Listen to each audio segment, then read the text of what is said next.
सत्संग मानवता मंदिर होशियारपुर साप्ताहिक सत्संग तारीख 4 जनवरी 1981।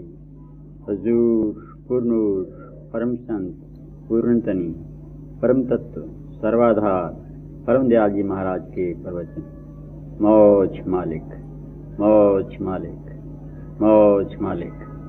रूप रूप के वरे परे तुम नहीं, प्रकाश नहीं छाया। सब में व्यापक तुम्हारे सत्ता, सत्य सत्य के पारा। मन माने के गम नहीं तुम में, सब में सबसे न्यारा।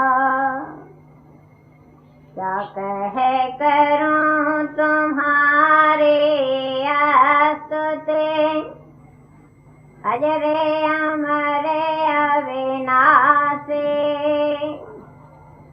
निरालंब सबके आधारा, कितने घन सुख राशि।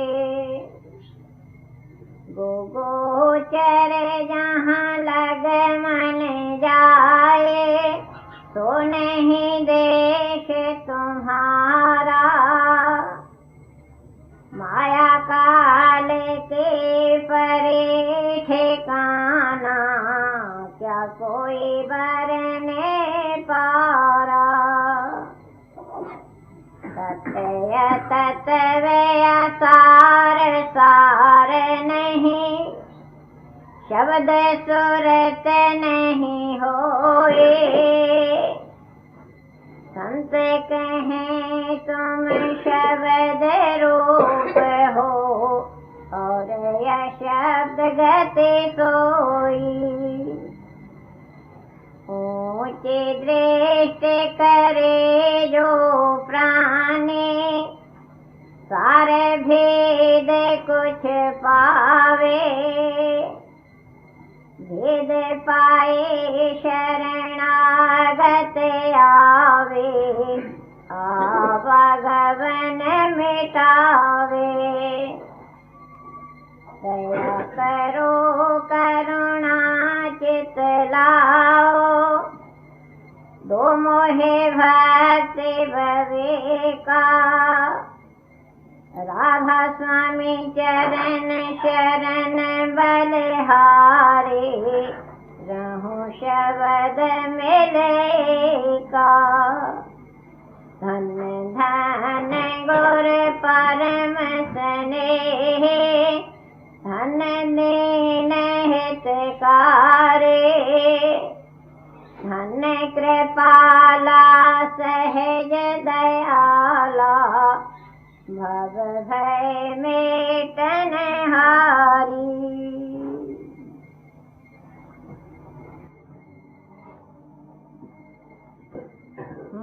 एक पुरुष अजायब पाया,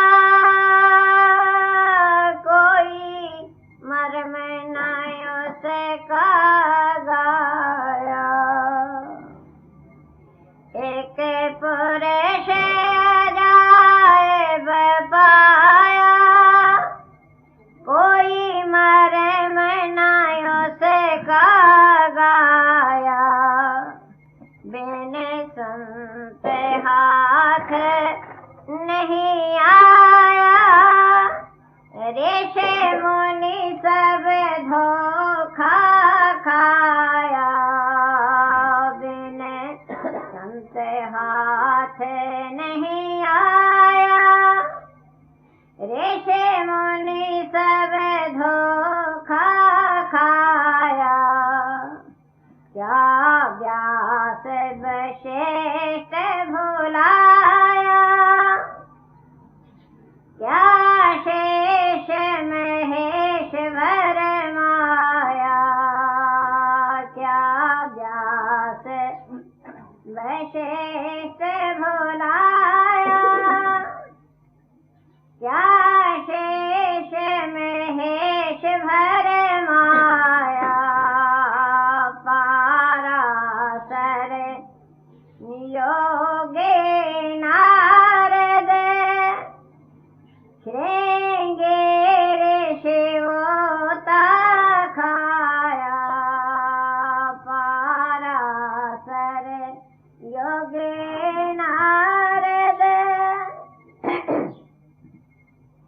श्रृंगेर से गोता खाया हम कहीं कौन समझाए पर देते न कोई लाया हम कहीं कौन समझाए पर देते न कोई लाया संतन ये भाख सुनाया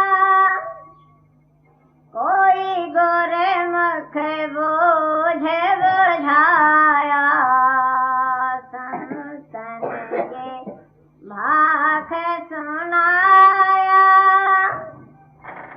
कोई गोरे मुख बोझ बुझाया घट घट में काल समाया श्रोते से मरते जाल बिछाया घट घट में काल समाया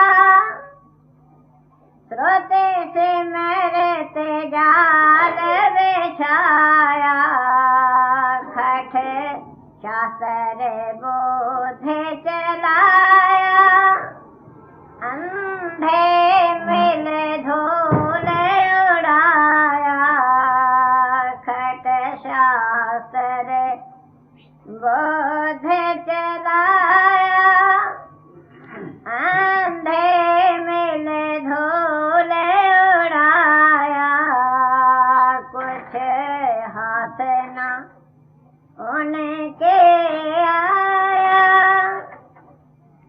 बिन सतगुर भटका खाया कुछ हाथ न उनके आया बिन सतगुर भटका खाया संतन व देश जनाया तब तुच्छ जीव भी पाया संतन व देश जनाया तब तुच्छ जीव भी पाया नीचों को घाट लगाया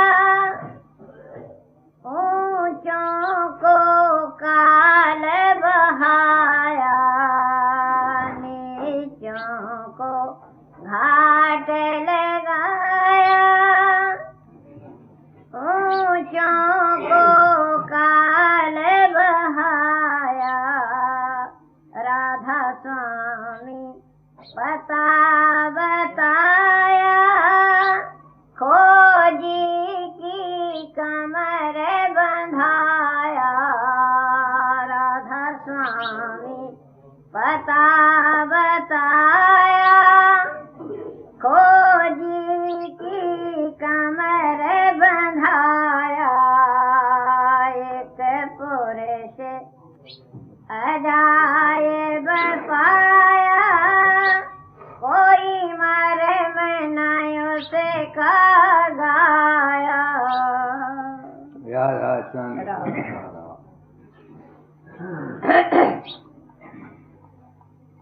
है इस दुनिया की बनाने वाली जब तक जिंदगी में तमीज़ मादा मौजूद है ये मानने के लिए मजबूर हूँ कि मेरा कोई आधार है। बचपन से तेरी तलाश में निकला था 24 घंटे रोने के बाद एक विष था वह मालिक मुझको दातादार महर्षि के चरणों में ले गया। मैंने उनको आपका अवतार समझा। उन्होंने ये बानियां मुझको तुम तक पहुंचने के लिए कहा कि संतों के मार्ग पर चलो, तब तुम्हारे तक मैं पहुंच सकता हूँ।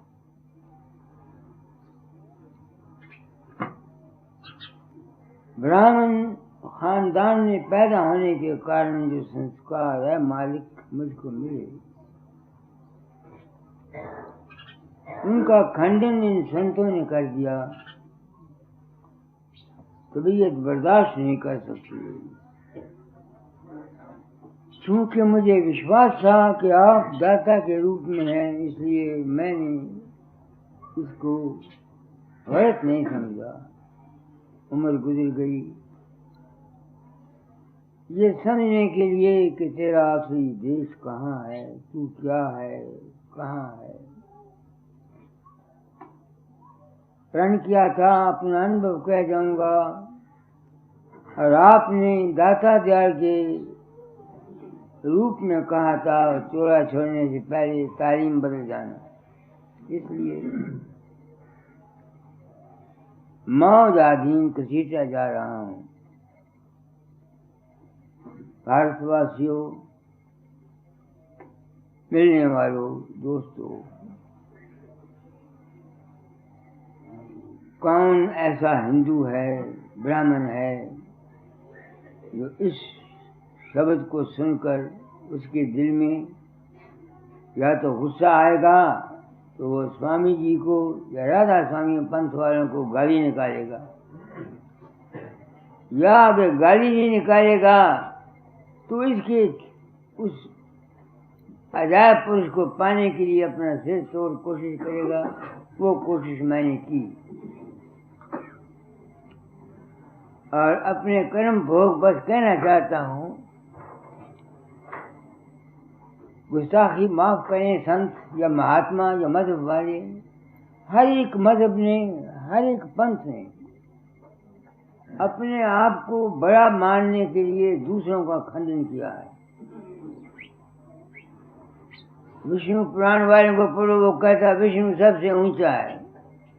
शिव पुराण वालों को कहो कि शिव सबसे बड़ा है। शक्ति मार्ग वालों को पूछो तो वो कहेंगे शक्ति सबसे बड़ी है।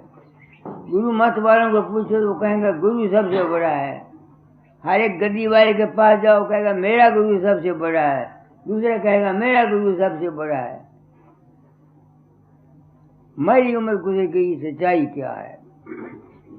मैंने उस अजायब पुरुष को क्या पाया मालूम नहीं। जो अजायब पुरुष मैंने समझा है वो और हो, और जो स्वामी जी ने वाणी में लिखा है अजायब पुरुष जो संतों को मिला है वो कोई और हो।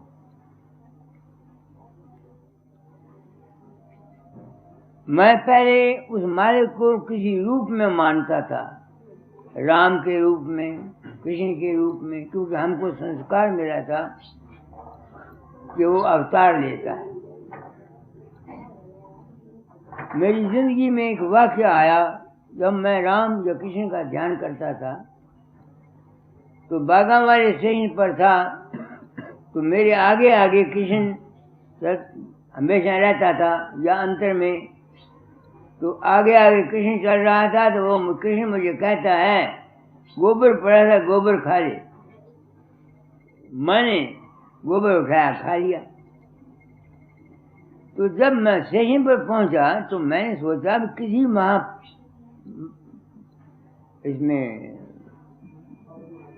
किताबों में नहीं लिखा हुआ कि राम या कृष्ण किसी के इसने किसी को कहा गोबर खाए। उस वक्त तबीयत उदासी आ गई। मैंने कहा ये जो राम मेरे आगे प्रकट होता था, जिसको मैं पूछता था, ये राम नहीं था। अगर ये कृष्ण ही होता तो मुझे गोबर खाने के लिए क्यों कहता? तो उस वक्त फिर मैंने, क्योंकि मालिक को मानता था, तो मैं रोने लगा, प्रार्थना करने लगा कि हे राम तू मुझको मिल जा इंसानी रूप में, जब पिछले रूप में आया करता था। तो ये ख्याल मुझे मिला था रामायण से, नाना भांति राम अवतारा रामायण सतकोट अपारा। क्योंकि ख्याल मिला हुआ था कि रामायण के राम अनेक रूप में आता है, इसलिए मैं रोया। तो उस दृश्य एक था जो दाता दाल के चरणों में ले लिया। दाता दाल के रूप को मैं मालिक का रूप समझ के पूछता रहा, जैसे राम को पूछता था।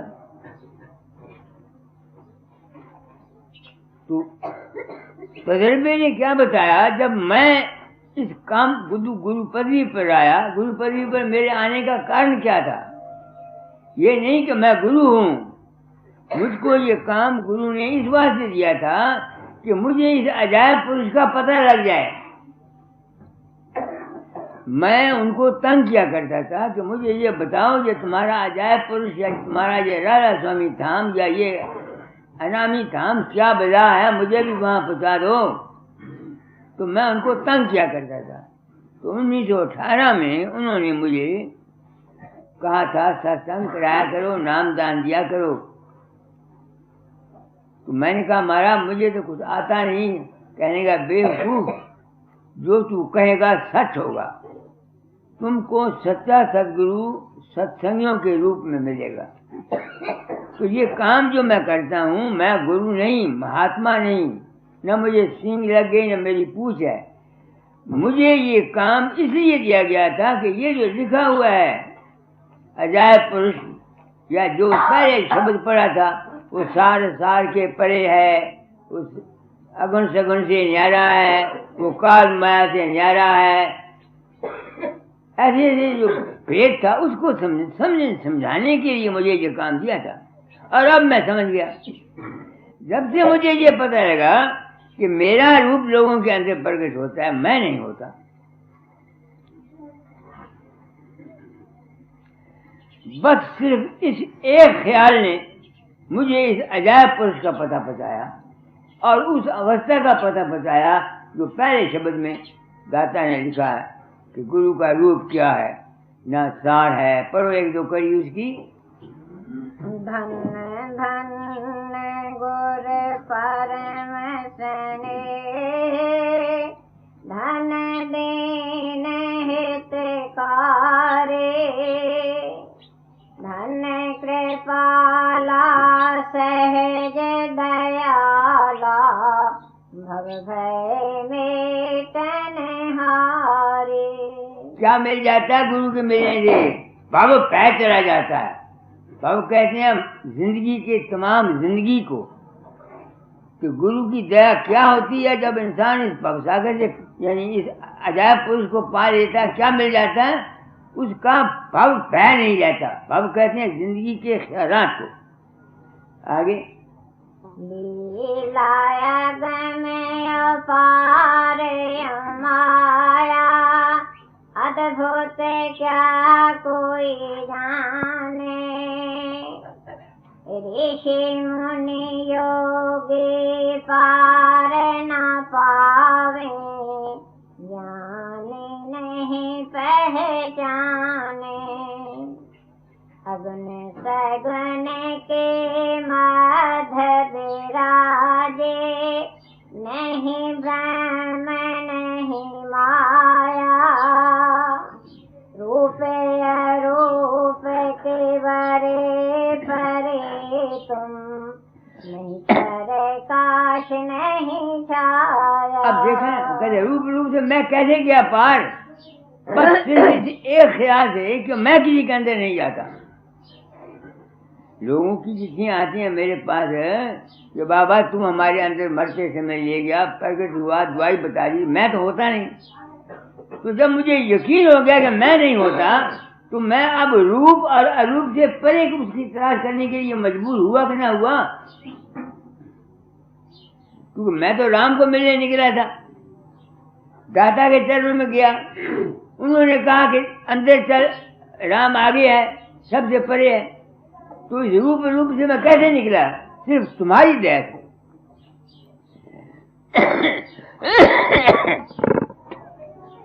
इन संतों ने, इन मजहबों ने, इन पंथों ने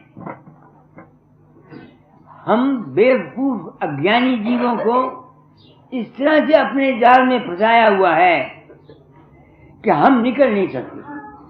मगर मैं इनको भी कसूर नहीं गिनता। मेरे पास कितने आदमी आते हैं, क्या ये जाल से निकलने के लिए तुम लोग आते हो?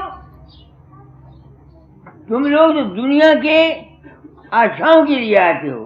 पुत्र नहीं है, दौलत नहीं है, नौकरी नहीं है, ये नहीं है, ये नहीं है। इस वास्ते ये जो संत मत है, ये आम दुनिया की चीज नहीं है। बिल्कुल गलत। ये तो संसार का व्यवहार है तुम्हारा। जिन शख्सों को कुदरती तौर से उनके भाग होते हैं वो इस तरफ कोशिश करते हैं अपने घर जाने की। आप लोग दुनिया आती है, दुनिया किस लिए होती है? वो तो दुनिया के पीछे फिरती है। क्योंकि मैंने प्रण किया था, अपना अनुभव कह जाऊंगा, दाता ने कहा था तालीम बदल जाना, इसलिए मैं अपना कर्म भोगता हूँ। हालांकि मैं जानता हूँ कि मेरे इस भाषण से या मेरे इस ख्याल से क्या बन जाएगा, कुछ भी नहीं। तो जब से मुझको ये पता लगा कि मेरा रूप प्रकट मैं नहीं होता, तो मैं समझ गया कि हकीकत क्या है। उस जो असली है वो अजायब पुरुष, उसका मुझे पता लग गया। कैसे पता लगा? क्या रूप तो मैं छट गया। तो आगे है प्रकाश और शब्द। उस प्रकाश को मैं देखता हूं, शब्द को सुनता हूं, तो मुझे समझ आई कि प्रकाश तो और है, तो देखने वाला मेरे अंदर और है, शब्द और है, सुनने वाला और है। वो जो चीज है वो है अजायब पुरुष। वो मेरे अंदर जो चीज प्रकाश को देखती है और शब्द को सुनती है, मेरी समझ में वो अजायब पुरुष है। पढ़ो इस कड़ी को। एक पुरुष अजायब पाया, एक पुरुष अजायब पाया, कोई मर्म न उसका गाया। अब उसका मर्म कौन गा सकता है, बताओ मुझे। आप शब्द की महिमा गा सकते हैं, प्रकाश की महिमा बता सकते हैं, मन के खेल बता सकते हैं, जिंदगी के दूसरे हालों को बता सकते हैं। वो जो चीज है जो हमारे अंदर में रहती हुई प्रकाश को देखती है और शब्द को सुनती है, उसकी बाबत कोई क्या कह सकता है? कोई बानी है, कोई लफ्ज, कोई बयान कर सकता है? कोई इसको क्या बताए? ये तो वो जानता है जो अमल करके वहां पहुंचता है, उसकी वो पहुंचता है। ये है इस बानी का जो मैंने समझा है। आगे बिन संत हाथ नहीं आया, ऋषि मुनि सब धोखा खाया। अब मैं नहीं समझता कि आया ऋषि मुनियों को ये पहुंची है या नहीं पहुंची, ये तो स्वामी जी को पता होगा उन्होंने क्यों खंडन किया। मैं खंडन नहीं करता। मैं तो सिर्फ ये जानता हूं कि अगर संत जो इस आज जमाने के हैं, ये संतों ने क्या इस रात को खोल के बताया है हमें? इन संतों ने तो हमको अपने जाल में फंसाया है। आते रहो, हर महीने दशाऊं देते रहो, मत्था टेकते रहो, मानो मंदिर बना दो, डेरे बना दो, बस ये बताया हमको। इसका अजायब पुरुष का पता किसी ने बताया? किसी ने नहीं बताया, किसी ने नहीं बताया। हम लोगों ने बानियां पढ़ ली और संतों के पीछे दौड़े, और हमें मिला क्या? सारी जिंदगी हमने कुछ भी हासिल ना किया। इसलिए इस दशा को देख करके मेरा दिमाग हरकत किया है। मैं कहता हूं संत मत की सच्चाई बता जाऊं। ऐ दोस्तों, संत के पास जाकर तुमको मिलना क्या है? संत के पास जाकर के तुमको सच्चाई समझ मिलेगी, सच्चा ज्ञान मिलेगा, सच्चा भेद मिलेगा। यहां तक तो मैं संत मत की महिमा जानता हूं। बाकी जो बातें हैं कि हाँ संत पुत्र दे देता है, बेटा दे देता है, ये कर देता है, दूसरे के अंदर पकड़, ये सब पखंड का जाल है और ये धोखा है और ये फ्रेब है। और हम गृहस्थियों को इन मत वालों ने, पंथ वालों ने इसी तरह बेवकूफ बना के लूटा है। इसलिए मैं दुनिया में आया हूं अनामी धाम से कि सच्चाई बयान कर जाऊं। हर एक आदमी ने दो कपड़े गेरवे पहन के एक खास किस्म की फैशन बना करके हम गृहस्थियों को ऊट पटांग बातें कह करके अपने जाल में बुरी तरह से फंसाया और हम लोग लुट गए। बात सच्ची कहता हूँ, इसी बात से मैंने ये काम किया है और मेरा कोई मतलब नहीं। अजायब पुरुष क्या है? वो जो मैंने आपको बताया कि रंग रूप साल को मैं छोड़ गया सिर्फ इस ख्याल से कि मैं किसी के अंदर नहीं जाता। आगे रह गया प्रकाश और शब्द। जब मैं प्रकाश को, जो चीज प्रकाश को देखती है और शब्द को सुनती है, वो क्या है? वो है अजायब पुरुष, जो मैंने समझा। मुमकिन है राधा स्वामी मत का अजायब पुरुष कोई और हो, कबीर का अजायब पुरुष कोई और हो, मुझे नहीं पता। मैं कान को हाथ, मैं अपना तजर्बा बयान करने का हक रखता हूँ। अब उसका भेद कौन बताएगा, जानेगा कौन? क्योंकि किसी ने नहीं बताया, इसलिए शायद स्वामी जी ने खंडन कर दिया। पढ़ो आगे। क्या व्यास वशिष्ठ भुलाया, क्या शेष महेश भरमाया। अब देखो, मैं ब्राह्मण, मैंने ये बजल वाणी की छाती पर सहे, और मैंने प्रण किया था कि इस राह से चलूंगा।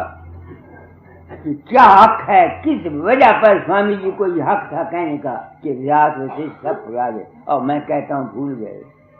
क्योंकि अजायब पुरुष है कौन?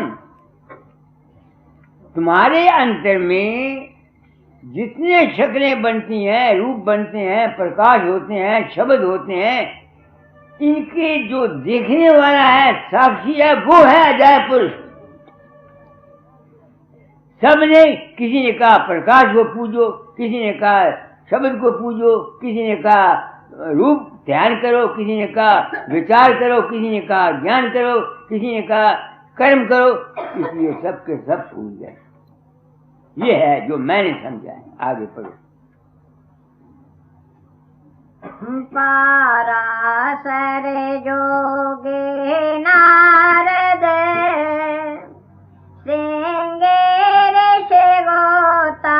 खाया। अब मैं प्राचीन क्या कह दूं? कौन है जो अपने दादा बाप, अपने बुजुर्गों की बुराई सुनता? मैंने सुनी, और आज मैं कहता हूं कि मैं खंडन नहीं करता। क्यों खंडन किया? सिर्फ इसलिए कि सब मजहबों ने किसी चीज को माना। किसको माना? किसी ने शब्द को माना, किसी ने प्रकाश को माना, किसी ने रूप को माना, किसी ने कर्म को माना, किसी ने कहा मैं ही ब्रह्म हूं, किसी ने कहा मैं ही सत्य हूं। ये सब के सब जितने हैं, सब असलियत से नावाकिफ थे। असलियत क्या है? असलियत वो है जो तुम्हारे अंतर में रहता हुआ, जो चीज सब कुछ देखता है, प्रकाश देखता है, शब्द देखता है, रूप देखता है, रंग देखता है, रिद्धि सिद्धि देखता है, वो जो चीज है वो है अजायब पुरुष। जिसने उसको पा लिया, समझ लिया, उसको क्या हो गया? वो जो मन के या दूसरे शक्लों के या इन्हीं चक्कर में जिसका नाम भवसागर है, इसमें नहीं फंसता। इतनी बात है, दूसरी कोई नहीं। इस ज्ञान के होने के बाद वो फंसता नहीं है इसमें। पहली करी आरती पढ़ो ना, पहली आरती पढ़ी तुमने, क्या है? धन गोरे परम स्नेह, धन दीन हितकारी, धन कृपाला सहज दयाला, भव भय मेटनहारी। जिस शख्स को इस अजायब पुरुष का पता लग जाता है, उसको भव भय मिट जाता है। क्यों? वो जान जाता है कि ये मेरे मन के जितने ख्यालात हैं, विचार हैं, शक्लें हैं, ये सब काल और माया है। मेरा जो अपना रूप है वो न तो मन है, न प्रकाश है, न शब्द है, न ये है न वो है। फिर वो भव के चक्कर में आएगा कैसे? जितनी औषधि की गई है वो सिर्फ इसी वास्ते है कि भव के जाल से बच जाए। तो भव के जाल से कौन बचेगा? जो उस अजायब पुरुष को पाएगा। अब वो अजायब पुरुष मेरे समझ में कौन आया? ऐ इंसान, वो तेरे अंदर वो चीज है जो तुम्हारे जिस्म में रहती हुई मन के विचारों को देखती है, प्रकाश को देखती है, संसार कमल के नज़ारे देखती है, त्रिकुटी के नज़ारे देखती है, शून्य के नज़ारे देखती है, महाशून्य के नज़ारे देखती है, सत्य को देखती है, अलग को देखती है, अगम को देखती है, या भूल भुवा स्वा महाजना तपा सत्यम के खेलों को देखती है। वो जो चीज है वो है अजायब पुरुष। मगर जब मैं ये कहता हूं तो अपनी आत्मा से पूछता हूं, अगर कोई आदमी इसको रियलाइज कर जाए तो क्या जो उसके जिस्म के अंदर प्रकृति का खेल आता है, नज़ारे आते हैं, बीमारी आती है, क्या वो उनको रोक सकता है? वो अजायब पुरुष जो है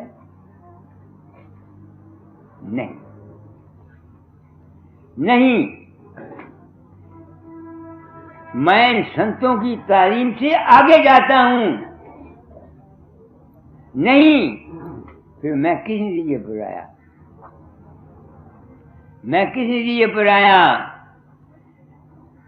कि ये संत भी अपने अहम भाव में गए, इन्होंने भी अपनी मैं पने में आकर के कह दिया संत बड़ा है, या अजायब पुरुष इन्होंने देखा। अगर अजायब पुरुष स्वामी जी ने देखा तो अपनी बीमारी को दूर कर देते। बात सच्ची कहता हूं, अगर अजायब पुरुष में वो पहुंचे हुए होते, वो अजायब पुरुष में जाके कुछ कर सकता है आदमी, तो अपनी बीमारी को ठीक कर ले। इन संतों की औलाद नालायक हो गई, वो कुछ न कर सके, तो मैं किसी चीज़ पर आया, क्योंकि मैंने प्रण किया था, अपना अनुभव कर जाऊंगा। दाता ने कहा था तालीम बदल जाना, मैं तालीम बदले जा रहा हूं। ऐ इंसान, वो जो तेरा अपना रूप है, जो अनुभव पुरुष है, वो साक्षी है। साक्षी जानते हो ना, सिर्फ कर कुछ नहीं सकता, वो देखता है, महसूस करता है। इस वास्ते संतों ने दो मार्ग बनाए हैं। संतों का जो मालिक है वो कर्म से न्यारा है। वो जो चीज हमारे ऊपर रहती है, प्रकाश को देखती है, शब्द को सुनती है, वो कुटस्थ है, कर्म नहीं करती, वो सिर्फ देखती है। कर्म करने वाला जो है ये प्रकाश और शब्द है। इस वास्ते काल और दयाल दो मार्ग संतों के मार्ग में है। तो जिस शख्स को अगर कोई ये चाहे कि मैं वहां पहुंचकर अपनी दुनिया को बदल दूं, वो नहीं बदल सकता। अफसोस, जो कुछ मैं कहना चाहता हूं मुझे उसके लफ्ज नहीं मिलते। तो फिर क्या हुआ? मैं तालीम को क्या बदल रहा हूं कि ऐ इंसान, जो कुछ जिस किस्म की तेरे ख्याल हैं, विचार हैं, उनके मुताबिक तू अपने जन्म को भोगेगा। अगर तू इस काल से बचना चाहता है तो अपने आप को अपना वो अजायब पुरुष बना ले। तो ये तो जब तक शरीर है, जिस किस्म की मेरी प्रकृति है, कुदरत ने बनाई है, वैसा काम करने के लिए मेरा जिस्म मजबूर है। आज मैं बोल रहा हूं, अगर कल को मेरा दिमाग की नाली फट जाए तो मेरा अजायब पुरुष जो मेरे अंदर है वो क्या कर सकता है? मैं बोल नहीं सकूंगा, क्योंकि जैसे मैं, इसलिए दो मार्ग आ गए, एक प्रवृत्ति मार्ग आ गया, एक निवृत्ति मार्ग आ गया। निवृत्ति मार्ग सिर्फ मन को शांति देने के लिए है, और प्रवृत्ति मार्ग दुनिया में सुखी रहने के लिए है। इसलिए आम गृहस्थियों के लिए मैंने इंसान बनने की आवाज उठाई है, क्योंकि आपको दुनिया को तो निवृत्ति मार्ग की जरूरत नहीं है। अपने ख्याल को ठीक रखो, अपने विचार को ठीक रखो। तुम्हारे ख्याल में बड़ी भारी ताकत है। जैसा तुम्हारा ख्याल है वैसा तुम्हारा हाल है, जैसी तुम्हारी मति है वैसी तुम्हारी गति है। तो मैंने जिंदगी में इस अजायब पुरुष को ये समझा, अगर किसी ने अजायब पुरुष पा भी लिया तो वो कर क्या सकता है? मुझे बताओ तो सही। स्वामी जी के आप बीमार रहे, बड़े बड़े संत आप बीमार हुए, तो अगर अजायब पुरुष उन्होंने पा लिया तो कर क्या लिया? दुनिया का क्या कर सकते हैं? अगर कोई संत है दुनिया में तो आके दिखाए इस वक्त मुल्क में क्या हो रहा है, करके दिखाए। हम लोगों को बेवकूफ बनाया इन संतों ने, सिर्फ अपने मान के लिए, अपनी प्रतिष्ठा के लिए सच्चाई नहीं बयान की। इसलिए मैं मजबूर हो गया हूँ, क्योंकि दाता ने कहा तालीम बदल जाना, मैं बदलते रहा। ऐ इंसान, तू अपने आप को जान, तू कौन है? तू वो है जो सब कुछ देखता है। अगर तू कुछ बन गया है तो करके दिखा, क्योंकि नहीं कर सकता इस बात से मैं इसलिए पर आया हूँ कि उस मालिक के अंतर जब शोभ होती है तो एक केंद्र बन जाता है, उसमें शब्द पैदा होता है, उसमें एक सुरत पैदा होती है। जब वो केंद्र टूट जाता है, न सुरत रहेगी, न मन रहेगा, न जिस्म रहेगा, सब खत्म हो जाएगा। जिंदगी क्या है? लब खुले और बंद हुए जो राधे जिंदगानी। मुझे तो यहाँ आके शांति मिलती है, मुझको यहाँ आके के शांति मिलती है। मैं कौन हूँ? मैं अजायब पुरुष नहीं बनता। अजायब पुरुष सिर्फ एक है, वो ताकत। आदमी अपने आप को इन संतों ने, मैं बड़ा बेहव कहता हूँ, संत ने अपनी मैं की, वेदांतियों ने अपनी मैं की, गृहस्थियों ने अपनी मैं की, दुनियादार अपनी अपनी मैं में सब घेर गए और हर एक आदमी ने अपनी मैं को अच्छा समझा, दूसरों को बड़ा कम समझा। तो जब तक ये मैं मौजूद है तब तक खेल खेलोगे। मैं तो मरेगी नहीं जब तक तुम्हारी जिंदगी है। इस मैं को अच्छा बनाओ, बस इतनी बात है। लाख कोशिश को करे, मैं बोल रहा हूँ, बक रहा हूँ, मैं के बगैर बक रहा हूँ। मेरी मैं तो बोल रही है, तुम सुन रहे हो, तुम्हारी मैं सुन रही। मैं जब भागे जाओगे कहाँ? सिर्फ मैं के रूप को समझ करके उसमें ना फंसना, खुशी का जीवन गुजारा करना। मेरी समझ में सारी बात ये आई। हो सकता है दाता ऐ मेरे मालिक, तेरे मिलने के लिए निकला था, मालूम नहीं मेरा दिमाग खराब हो गया है। जैसा तुमने खेल खिलाया मैं खेल चला। अब दाता अपने चरण में ले ले। यही मेरी हाथ बांध के प्रार्थना है, न मैं रहे न तू रहे, सबको राधा आरती कर दो। पहला काली ना करके आरती चंगी तरह पढ़िया करो, का ना बढ़िया करो, हौली हौली पढ़िया करो ना आदमी आंदे। अच्छा करो।